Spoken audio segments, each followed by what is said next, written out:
नमस्कार। आप सभी का साहित्य संसार यूट्यूब चैनल पर स्वागत करता हूं। आज मैं आपके समक्ष एक नया अध्याय लेकर प्रस्तुत हूं जिसका नाम है काव्य गुण। काव्य गुण के बारे में लगभग हिंदी साहित्य से संबंधित जितनी भी प्रतियोगी परीक्षाएं हैं उससे ये क्वेश्चन इनमें से ज़रूर आता है। तो आज मैं इस वीडियो में काव्य गुण के बारे में आपको बताऊंगा।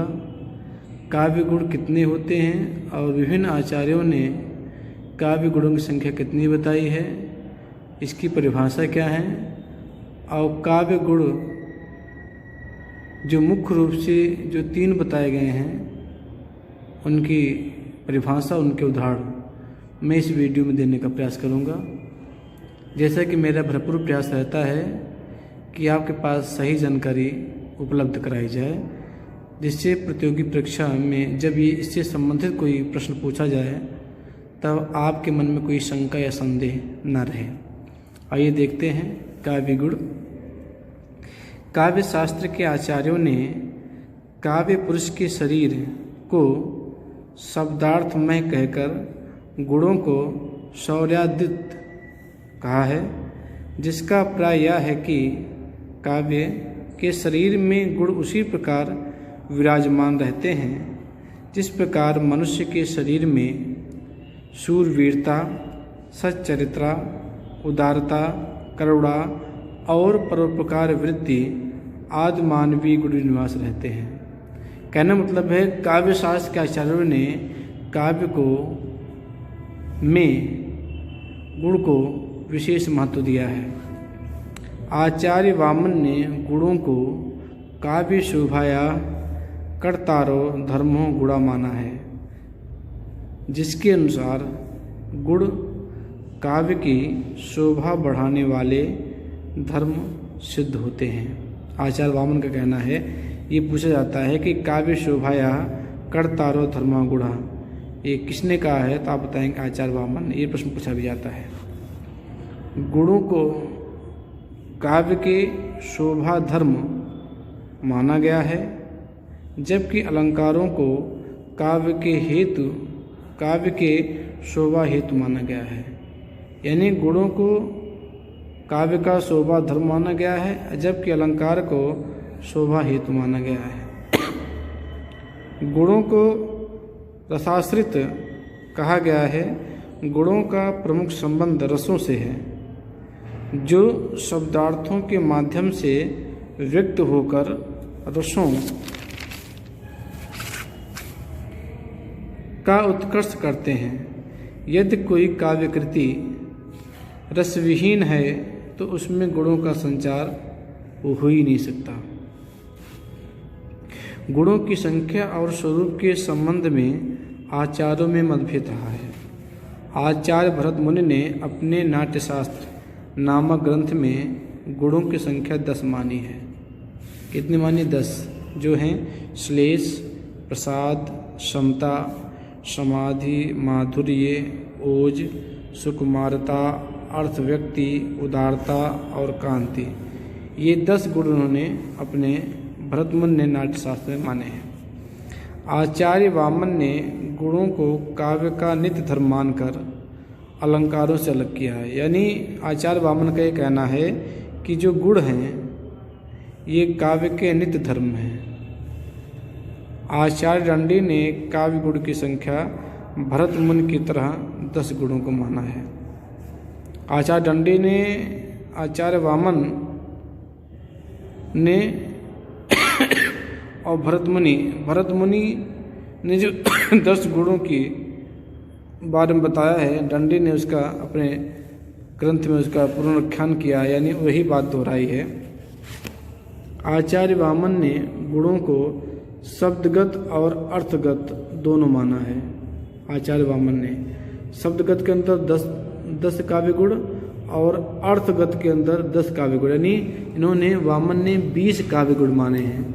ये पिछली बार पीजीटी 2016 में जो परीक्षा हुई थी उसमें जरूर पूछा गया था। ये आचार्य आनंदवर्धन और आचार्य मम्मट ने काव्य गुण की संख्या 3 मानी है। आचार्य आनंदवर्धन और आचार्य मम्मट ने। कौन कौन से हैं? माधुरी गुण, ओज गुण, प्रसाद गुण। इस समय मुख्य रूप से यही 3 गुण माने गए हैं जो आचार्य आनंदवर्धन, आचार्य मम्मट ने माना, यही गुण चल ही रहे हैं। अधिकांशतः हिंदी आचार्यों ने काव्य गुणों की संख्या 3 ही मानी है, ठीक। लेकिन आचार्य देव और आचार्य भिखारी दास जी ने गुणों की संख्या 10 मानी है। आचार्य भामा ने भी काव्य गुणों की संख्या 3 मानी है। आचार्य वामन ने 20 काव्य गुण माने हैं, जो भी मैंने आपको बताया, जिसमें 10 शब्द गुण और 10 अर्थ गुण माने आचार्य वामन ने। ये परीक्षाओं में पूछा गया है, पिछले प्रतियोगी परीक्षाओं पीजीटी के। आचार्य भामा ने माधुर्य और प्रसाद गुण की जितनी प्रशंसा की है उतनी ओज गुण की नहीं। यानी आचार्य भामा ने भी 3 गुण माना है, लेकिन माधुर्य और प्रसाद गुण की प्रशंसा उन्होंने अधिक मात्रा में की है। आइए, माधुर्य गुण होता क्या है? माधुर्य का अर्थ है मिठास, श्रुति मधुर शब्दों का, जो यानी जो कानों को प्रिय लगे, मधुर लगे, शब्दों का ऐसा विन्यास जो सहृदयों को द्रवीभूत और आह्लादित कर दे, वो माधुर्य है। इसकी पहचान क्या है? टा वर्ग को छोड़कर, ट ठ ड ढ अड़, ये जो टा वर्ग होते हैं उसको छोड़कर के अन्य वर्गों, का वर्ग, चा वर्ग, ता वर्ग और पा वर्ग के अक्षर इसमें पाए जाते हैं, यानी टा वर्ग नहीं रहेंगे। संयुक्ताक्षरों का अभाव माधुर्य गुण की पहचान होती है। इसमें संयुक्ताक्षरों का प्रयोग नहीं किया जाता है। यदि संयुक्ताक्षरों का प्रयोग भी किया जाता है तो प्रत्येक वर्ग के अंतिम अक्षर अथवा अनुस्वार के साथ होना चाहिए। जैसे अंक हो गया, चंचल हो गया, नंदन हो गया, अंबर हो गया, संशय हो गया आदि। इन इसमें संयुक्ताक्षरों का प्रयोग नाम मात्र या नहीं किया जाता। अगर किया भी जाता है तो उस वर्ग के अंतिम अक्षर अनुस्वार के रूप में किया जाता है। समास का अभाव यानी समासिक पदों का अभाव इसमें होता है। र औड़ा आदि हा हर स्वर में प्रयोग किया जाता है इसका। ये माधुर्य गुण जो होते हैं करुण रस, श्रृंगार रस और शांत रस में पाए जाते हैं। यानी करुण रस में माधुर्य गुण का प्रयोग होता है, श्रृंगार रस में माधुर्य गुण का प्रयोग होता है और शांत रस में माधुर्य गुण का प्रयोग किया जाता है। जहाँ पर करुण रस, श्रृंगार रस और शांत रस का प्रयोग होगा वहाँ पर माधुर्य गुण आपको मिलेंगे। कोमल मधुर रचना होती है माधुर्य गुण की। इसका उदाहरण देख लीजिए। कंकन किनकिन नूपुर धुन सुने, कहत लखन सन नाम हृदय गुनि, मानो मदन बुंधवी दीनी मनसा विश्व विजय कल्याणी। ये श्री रामचरितमानस से लिया गया है, जिसके रचनाकार तुलसीदास, वहाँ से लिया गया है। ये इसमें माधुरी गुण है। दूसरा जो गुण है वो है ओज गुण। ओज का अर्थ है तेज, प्रताप, दीप्ति। काव्य में ऐसा वर्ण विन्यास जो सहृदय में उत्साह, स्फूर्ति, आवेश आदि जागृत कर दे, ओज है। इसमें चित्त का विस्तार होता है। इसकी पहचान बताइए। ये इसकी पहचान देखिए, टा वर्ग यानी टा वर्ग से शब्द अक्षरों जो प्रयोग होता है इसमें अत्यधिक मात्रा में होता है। ओज गुण में टा वर्ग के व्यंजनों का प्रयोग अत्यधिक मात्रा में होता है और द्वित वर्णों तथा संयुक्त अक्षरों का आधिक्य इस गुण में होता है। इस गुण से वीरस, विभत्स रस, रौद्र रस का पोषण होता है। यानी जो वीर रस की जो रचनाएं होंगी, जो विभत्स रस की जो रचनाएं होंगी, जो रौद्र रस की रचनाएं होंगी, उनमें ओज गुण पाया जाता है। सभी वर्गों के प्रथम तथा द्वितीय वर्णों का संयोग, जैसे मक्ष, कच्छ, तुच्छ, लुब्ध आदि, ऐसे शब्द जो हैं ओज गुण में आपको मिलेंगे। ठीक है। इसका उदाहरण देखिए। विचरित वहन्य राजीव नयन, हत लक्ष्य बाण, लोहित लोचन रावण मद, मोचन मही आन, राघव लाघव रावण वानर गत युग्म प्रहार, उद्दित लंका पति मर्दित कपिदल बिल बिस्तर। उद्दित लंकापति मर्दित कपिदल बल बिस्तर। ये जो है राम सत्य की पूजा जो निराला की एक रचना है, वहाँ से लिया गया है। आइए देखते हैं प्रसाद गुण। प्रसाद का अर्थ है प्रसन्नता। वस्तुतः प्रसाद गुण युक्त काव्य को पढ़कर या सुनकर सहृदय का चित्त प्रसन्न हो जाता है, मन खिल जाता है, इसलिए इसे प्रसाद गुण कहते हैं। आचार्य ब्राह्मण के अनुसार सूखे ईंधन में अग्नि के समान अथवा स्वच्छ वस्त्र में जल के समान जो चित्त में सहसा व्याप्त हो जाता है वह सभी रसों में रहने वाला प्रसाद गुण कहलाता है। यानी प्रसाद गुण है जो लगभग सभी रसों में पाया जाता है। इससे युक्त जो रचना होती है वह उसके भावबोध को समझने में बिल्कुल परेशानी नहीं होती है। इसका उदाहरण देखिए, निराला की कविता है इलाहाबाद के पथ पर, तो मैंने वहाँ से लिया है। ये बहुत ही सरल है। कह रहे वह आता दो टूक कलेजे के करता पछताता पथ पर आता, पेट पीठ दोनों मिलकर हैं एक, चल रहा लकुटिया टेक, मुट्ठी भर दाने को भूख मिटाने को मुंह फटी पुरानी झोले को फैलाता।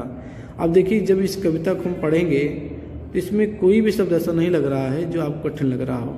बड़ा सरल है और ये इसका अर्थ हम लोग अपने आप समझ जाते हैं, इसलिए इसमें प्रसाद गुण है। ठीक है। अब कुल मिलाकर देखिए, माधुर्य गुण चित्त में द्रुति उत्पन्न करता है अर्थात चित्त को द्रवित करता है माधुर्य गुण। ओज गुण चित्त में दीप्ति उत्पन्न करता है, इस प्रकार मन में एक उत्साह का संचार करता है। जो वीर रस होता है, रौद्र रस होता है, उसमें ओज गुण पाया जाता है। और माधुर्य गुण जानते ही हैं, श्रृंगार रस में, शांत रस में और आपका इसमें पाया जाता है, शांत रस में, श्रृंगार रस में, करुण रस में पाया जाता है माधुर्य। प्रसाद गुण चित्त को व्याप्ति प्रदान करता है, इसलिए प्रसाद गुण युक्त काव्य के श्रवण से पाठक का मन उदार होता है।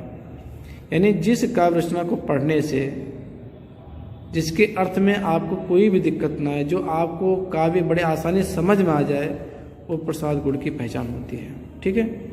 इस तरह से आपने देखा, मैंने इस वीडियो में काव्य गुण के बारे में बताया जो प्रतियोगी परीक्षाओं में 1-2 प्रश्न के रूप में अवश्य पूछा जाता है, और उनकी संख्या के बारे में पूछा जाता है, उनकी पहचान के बारे में पूछा जाता है। यह कोई उदाहरण दे देंगे, आप पूछेंगे इसमें कौन सा काव्य गुण है, आप बताइए। तो मैंने ऐसे नोट्स बनाए हैं जिसमें आपके सभी प्रश्न के उत्तर समाहित हैं। आप इस वीडियो को देखेंगे तो निश्चित है फिर आपको कहीं अन्यत्र जाने की आवश्यकता नहीं होगी, और आपकी सभी शंका और सभी संदेह निश्चित रूप से दूर हो जाएंगे। आप जब भी मेरी वीडियो को देखिए तो मेरी आपसे निवेदन है कि वीडियो को पूरा देखिए, शुरू से लेकर अंत तक। अगर आप वीडियो को बीच में ही छोड़ देते हैं और पूरी तरह से नहीं पढ़ते हैं तो आपको समझ नहीं आएगा। इसलिए आपसे निवेदन है कि वीडियो को शुरू से लेकर अंत तक पढ़ें, और मुझे पूरा उम्मीद है कि आप इससे ज़रूर लाभान्वित होंगे। और आपके प्रतियोगी परीक्षा जब भी देने जाएंगे, चाहे टीजीटी को हो, चाहे पीजीटी हो, चाहे जेआरएफ हो, चाहे नेट हो, चाहे असिस्टेंट प्रोफेसर की हो, सब में आप निश्चित रूप से सफलता प्राप्त करेंगे, ऐसा मेरी उम्मीद है। अगर अभी तक आपने मेरे चैनल को सब्सक्राइब नहीं किया है तो सब्सक्राइब करें, जिससे आने वाले समय में आपको अच्छे से अच्छे वीडियो प्राप्त होते रहे। आज के लिए बस इतना ही, और जल्द ही मैं एक नई वीडियो के साथ उपस्थित होता हूँ। तब तक अपना ख्याल रखिए। जय हिंद, जय भारत।